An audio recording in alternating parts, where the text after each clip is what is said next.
What's up, y'all? You're watching Union Minded. I'm your host, Eric, and today we are going to read some more of our Inside Wireman Agreement. We left off finishing Article 1, so we are going to pick up where we left off, and we're going to jump into Article 2, Employer Rights and Union Rights.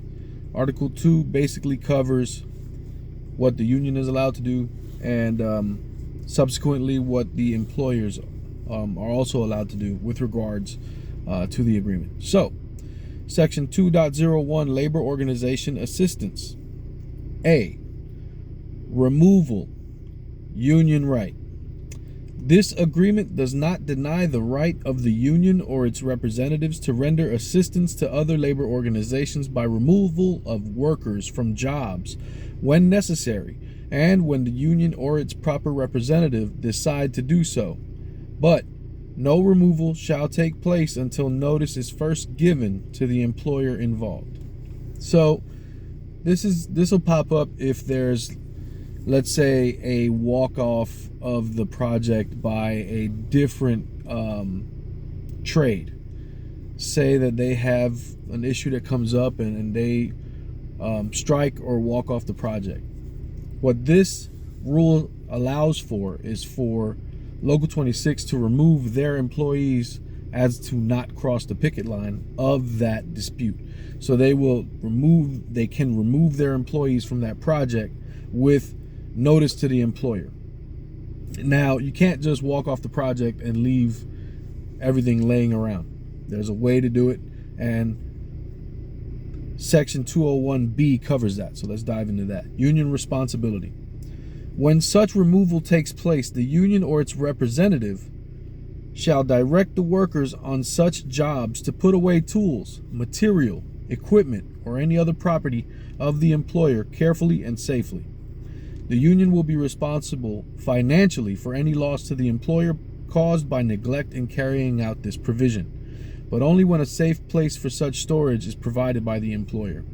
So again, when you go to walk off the job, it's incumbent upon us to make sure we put away everything and keep it all safe, put it away in the game boxes and the lock boxes and the C cans, and make sure we lock everything up as we would at the end of the day. Section 202, annulment/subcontracting. A, violations of IBEW agreements. The local union is a part of the International Brotherhood of Electrical Workers, and any violation or annulment by an individual employer of the approved agreement of this or any other local union of the IBEW, other than violations of subsection 2.02b, will be sufficient cause for the cancellation of this agreement by the local union after a finding has been made by the international president of the union that such a violation or annulment has occurred. B, assignment of work. The subletting, assigning, or transfer by an individual employer of any work in connection with electrical work to any person, firm, or corporation not recognizing the IBEW or one of its local unions as the collective bargaining representative of his employees on any electrical work in the jurisdiction of this or any other local union to be performed at the site of the construction, alteration, painting, or repair of a building, structure, or other work will be deemed to be a material breach of this agreement. All charges of violations of this subsection shall be considered as a dispute and shall be processed in accordance with the provisions of this agreement, covering the procedure for the handling of grievances and the final and binding resolution of disputes. So basically, this is saying that the employer can't bring in folks to do electrical work or anything of the sort that are not recognized by the IBEW, that are not protected under the contract or working under the contract. They can't sub out to a non-union outfit to come help them finish their work. That'll be viewed as a breach of contract. Assignment of work we already talked about. 2.03, the jurisdiction.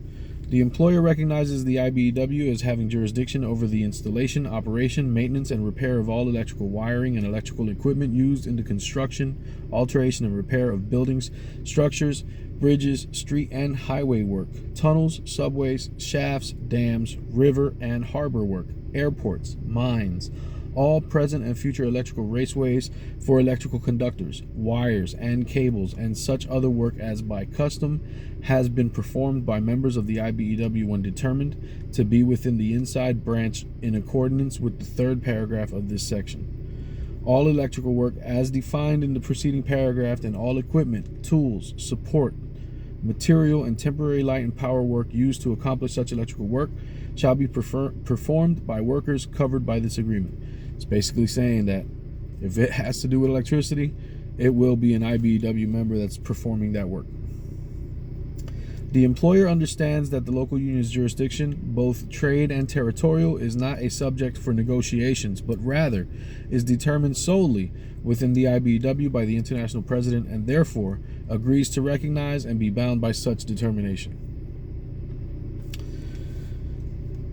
That's pretty self-explanatory. Let's go to 2.04, better terms and conditions.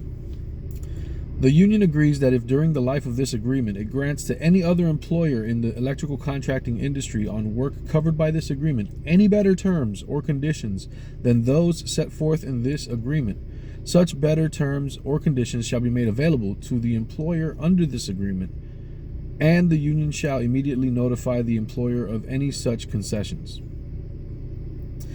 What this is saying is that, there's a term called concessions, and there's times when the local union in the past has given concessions to contractors. I'll give you an example. Working the overnight shift on the graveyard shift, the concession was you don't have to pay night differential for the work being done. And the reason that they made that concession was the employer argued that the people working that job couldn't get on the track but for 4 hours a night.